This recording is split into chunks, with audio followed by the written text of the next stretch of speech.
நாகர்கோவிலில் அத்தியாவசிய பேருந்துகளின் சேவைகளை நிறைவேற்றி தர கன்னியாகுமரி நாடாளுமன்ற உறுப்பினர் விஜய் வசந்த் கோரிக்கை விடுத்துள்ளார்.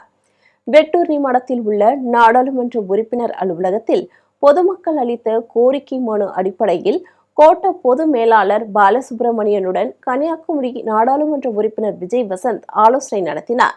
அப்போது மாவட்டத்தின் பல்வேறு பகுதிகளிலிருந்து நாகர்கோவில் டவுன் ரயில் நிலையத்திலிருந்து செல்ல பேருந்து சேவைகளை அதிகரிக்க வேண்டும் என கோரிக்கை விடுத்தார்.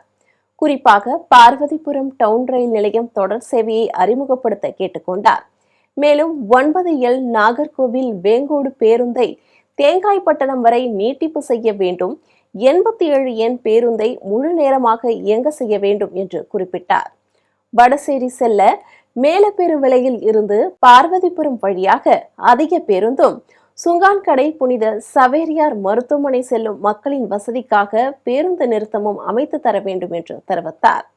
தோவாளை CSI பொறியியல் கல்லூரியிலிருந்து நாகர்கோவில் நகருக்கு போதிய பேருந்து வசதி ஏற்படுத்தி தர வேண்டும் எனவும் கோரிக்கை விடுத்தார்.